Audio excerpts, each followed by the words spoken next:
The moment is here. You asked, and now I'm answering. Today is the first episode of the book club. It's an opportunity for us to unpack all of the great learning and healing that came out of last year's journey. You may recollect that last year I committed to, instead of doing New Year's resolutions, literally committed to unpacking all that I had been carrying over the years. And as a result, began what I call a journey inward. As you've been reading about my own journey, some questions have came up for each of you, and you've asked, hey, can we talk about it? And so this series is our opportunity to really talk about it, to not only get to clarity or resolution, but to get to the healing that we individually need and that our community needs. And so today, here I am saying, have you joined the club? Have you brought your book? Let's begin to work together. So this first topic will be the work of embracing the vulnerability needed for healing. Some questions I'll ask you to consider is not only what is real vulnerability, but what's stopping you from embracing it, and how do you move forward even when fear is saying, did you say that out loud? Or did you tell someone else about it? And with that said, let me tell you about my journey with it.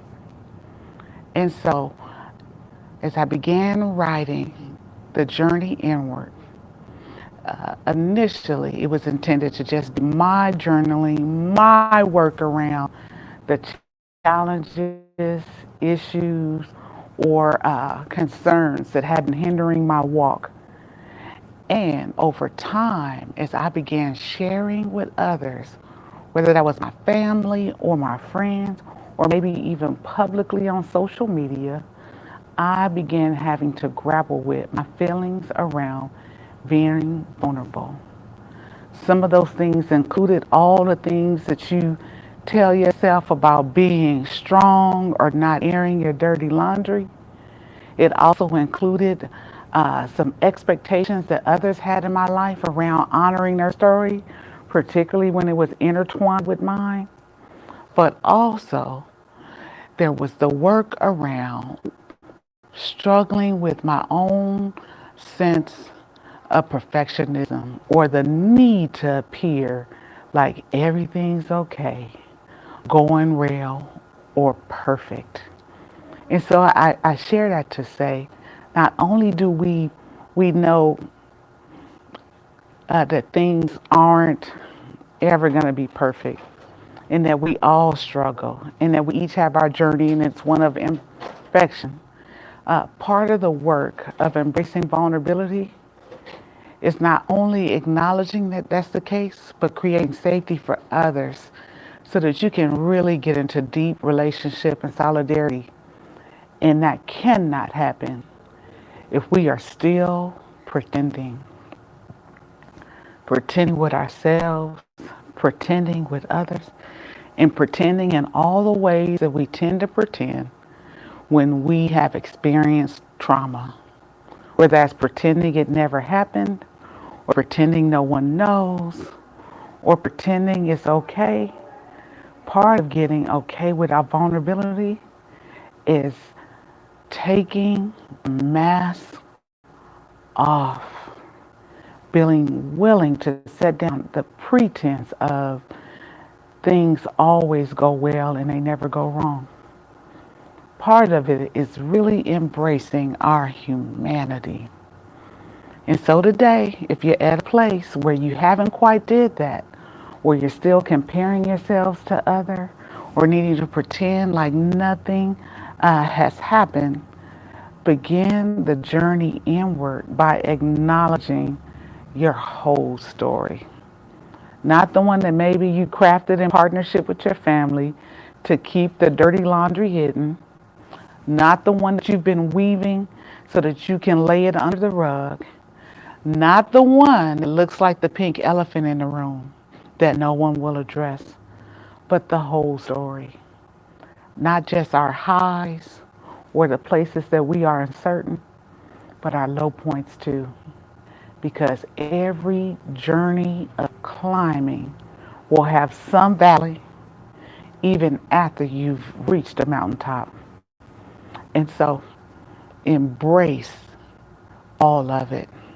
And not only just embrace it, but my hope is that you will get to a place where you begin to share it so that others can too, so that we can stop pretending with each other in our relationships. Uh, the other thing to note when you begin the journey of vulnerability is there will be times when your story may not match the experience or perception of the others involved. And you may even receive some criticism about the ways in which they may feel disjointed. I want to say to you today that you absolutely get to have your own story and that it doesn't have to match with anyone else's, even if they were there. That it's absolutely possible for all of our truths to coexist. That's the beauty of it. That you don't need anyone else's story to line up with yours to have your story. And because it's your story, you own it and you get to tell it. And not just tell it to the standard that others would share it, or tell it in ways that others are okay with. You get to have your whole story. You get to have the whole narrative associated with it, and you get to share it with whoever you like and whenever you like because it's your story. And so I want to say to you that part of that journey to vulnerability may be reconciling the story sometimes with others. But even when you are pushed to do that, like I'll tell you, there is someone in my life that says, and while you're out there telling your story, I hope you're not telling mine, even though our stories are intricately involved.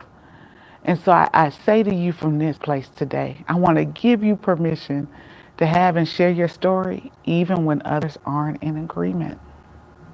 You don't need anyone else's permission to have your story or to share it. And so if you're at a place where you're working through with your family system or your friends or even your community, whether or not you get to have your story, know that you own it, it's yours. You own the full rights to your story and that you don't need anyone else to sign off on it.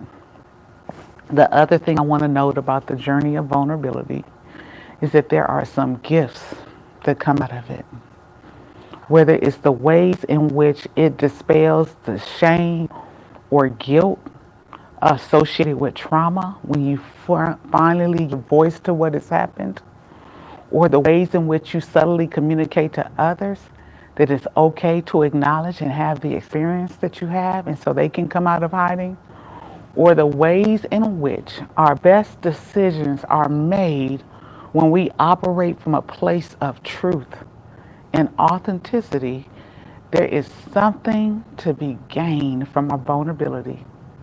And so, if you're at a place where you are concerned about what you shared, and now you're beginning to question why you shared it, I want you to pause and give yourself the space to unpack those fears and to continue to move forward. Nothing is gained in shame or guilt or darkness. The light of your truth is not only transformative for you, but can be for those around you. And so from that place alone, I say to you, embrace the vulnerability. Other thing that I want you to consider as you think about this journey of vulnerability and what it means for you is that you are not responsible for how others apply it, receive it, embrace it, or reject it. That's not your work.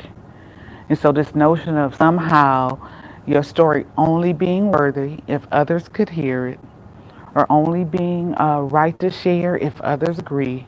I want to dispel those myths about it.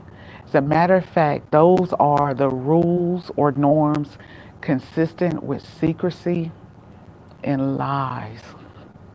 When you're at a place where you are trauma bound or enmeshed, you will receive subtle messages about how your truth can only be heard, supported, received, or valued if others agree to it. That is simply not the case. You get to have it even if others never do those things, never agree, never accept it, never know what to do with it, never reconcile what it means for their truth. That's not your work or your responsibility. So, as we begin this journey, one really founded in vulnerability, authenticity, and transparency, I want to fully acknowledge that there will be things that you will encounter across the journey that may give you pause or may even cause you to hold your breath for a moment as you wonder what will happen next. The feeling that you have after you've told and you're wondering how others will receive it. And I want to say to you, continue the journey inward. It matters. And so do you. I think that's it.